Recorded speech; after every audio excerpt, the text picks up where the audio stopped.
Hello ladies and gentlemen, and welcome to the Joy of Sticks. Stickhead here with your Atari STE gaming channel.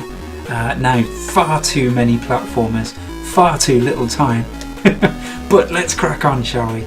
Because I'm playing today the last commercial Atari STE game I ever bought.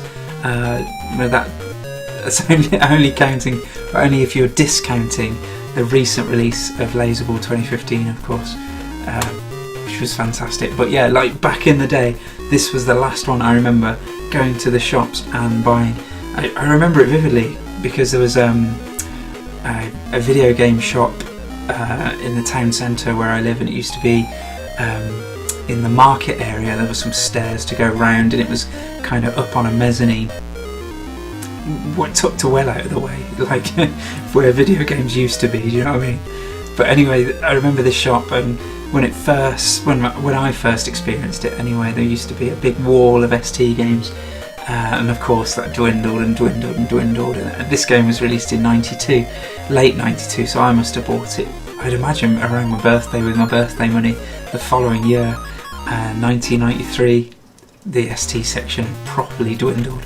Big massive wall of Amiga, even the PC section was bigger than little piddly ST, and I remember looking through and trying to find something, and I ended up plumbing for this. At the time I don't remember being all that impressed by it, to be honest, but let's give it another go, shall we? Yeah, as I say, it was released in 1992 by Codemasters, funnily enough. Back in my day, I remember them as the kings of budget games, whereas these days they seem to be known for their racing games more than anything. But yeah, I'm going to let you listen to the music for a little bit, because the music in this game is fantastic, and it's by a guy called Format. Have a little listen.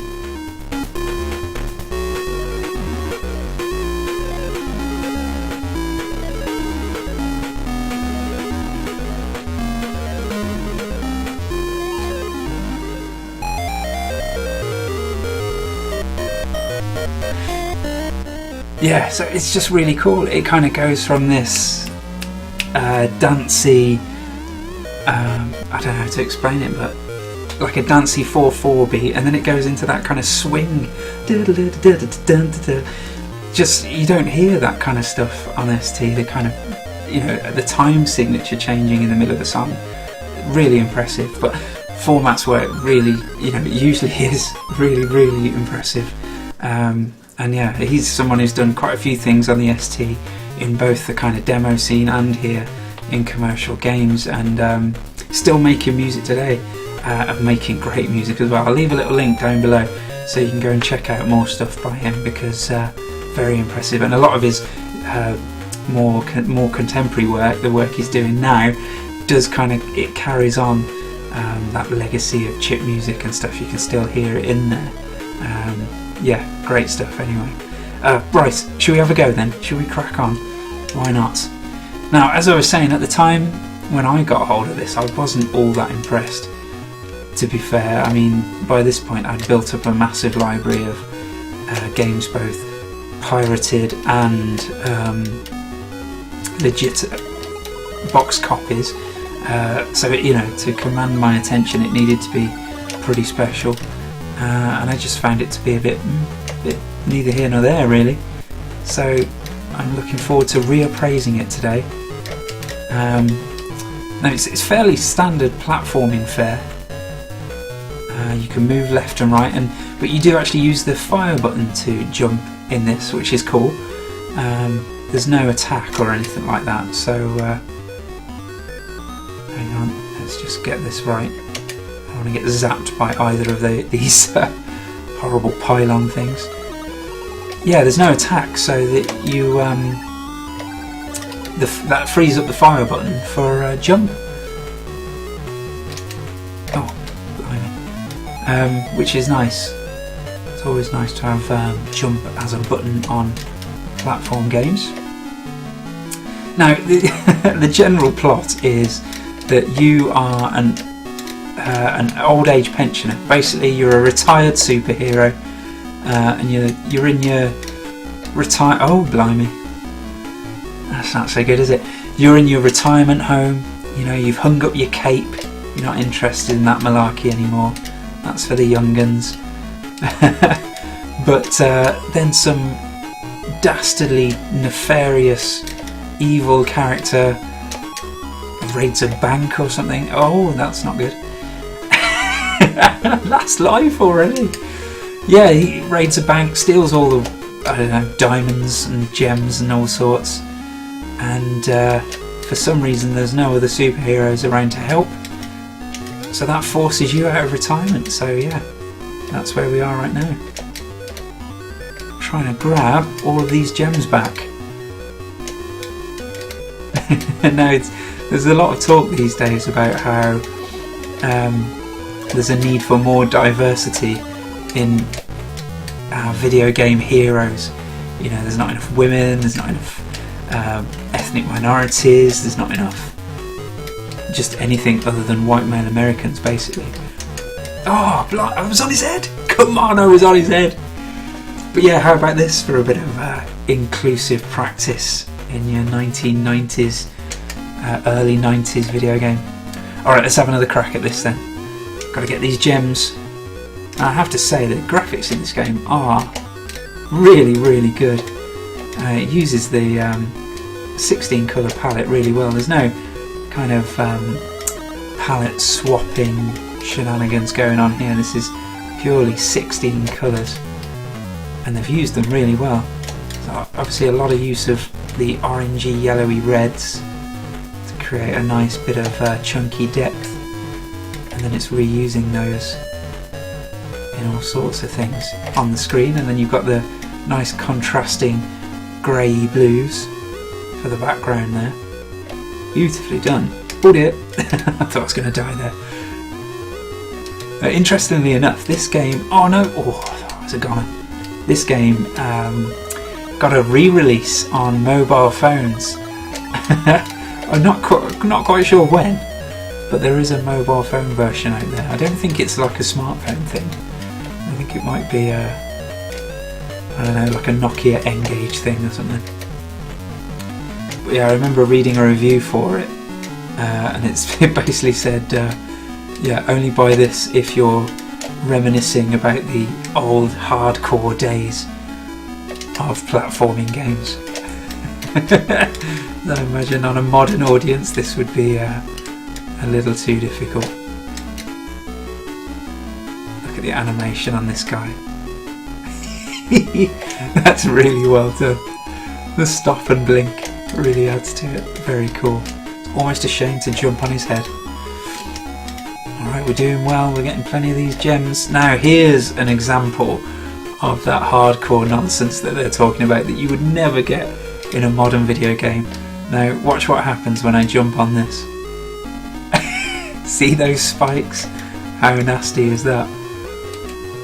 So, you know, there's no way of knowing if you jump on the first spring, as you have done countless times in this level with no recompense whatsoever. You jump on the wrong one, you're impaled on the spikes. That kind of thing just reminds me of Rick Dangerous and how harsh that game is. Wow, we've got lots of bonuses there. Very nice. It said secret bonus there. What secrets did we unlock? I don't remember seeing anything secret. It's nice to know that this game has secrets. Always adds to the longevity, isn't it? Oh no, I remember this bit being really, really hard. This is the kind of thing we're talking about. What's this? Level 2? Level 2, we're already way in on the difficulty. Duck! Oh my word. Run, duck! Run, duck! Run! Oh my word. And we've had our oh no, it didn't jump. And now I've noticed this on the way around a little bit. It's not fantastically responsive with the jump. A couple of times it's not quite registered when I've needed it, which hasn't resulted in death before, but did that time, so that's a bit annoying. Alright, I've got that At least I've got that bit's number now. Alright, where does this thing stop? This thing only moves ever so slightly. No! I was going to get zapped. Is that thing going to zap? I don't think it's even switched on, is it? I don't know. What's the betting if I touch it, it turns on? Watch out for spikes. Alright, here we go. We're doing alright now, we're doing alright. He says, speaking far too soon. Whoa. What? No! No! How did that even happen? Oh dear, I've got to do the horrible twirling blades of death again.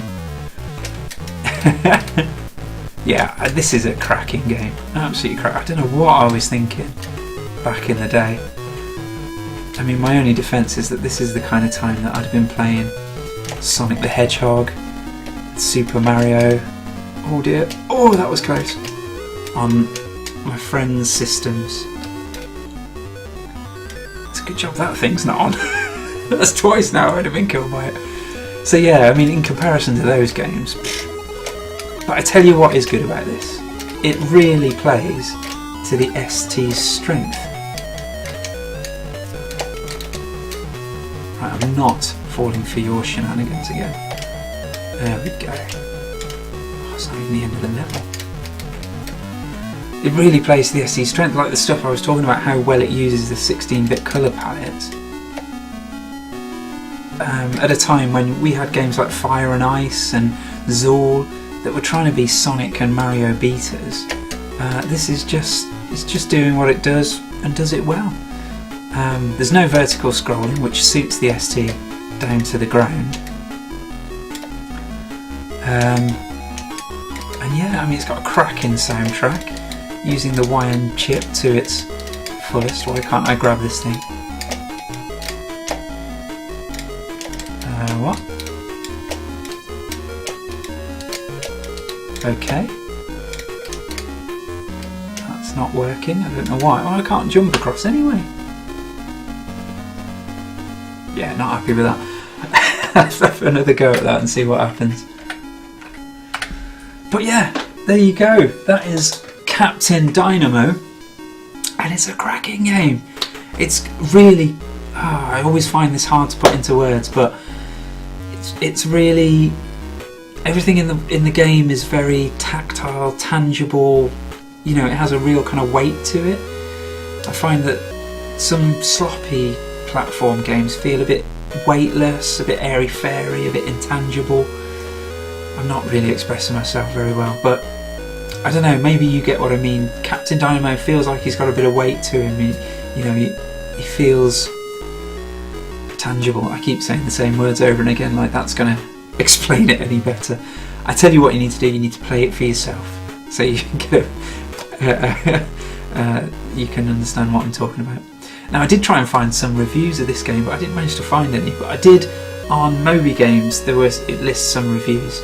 An Atari STE user gave it 80%, and ST Format gave it 76%. So they kind of felt a bit underwhelmed by it, like I did at that time. Maybe they were a bit jaded by what was going on in consoles as well, because I think that's a really, really good platform game that just sticks to what it does and does it well. Doesn't try and emulate anything. Fantastic. In fact, it reminds me of Steg the Slug. Was that ever released? I don't know if that was ever released, because I've only ever played a demo and don't remember ever seeing the full release. Bit of research to be done there. But yeah, very, very cool. Anyway, have you played Captain Dynamo? What do you think? You might have played it on the Amiga. I don't know, is there a Commodore 64 version? There might be. I don't know, if you've played any other versions, then let me know. But yeah, as ever, thank you ever so much for watching, guys. Do take care.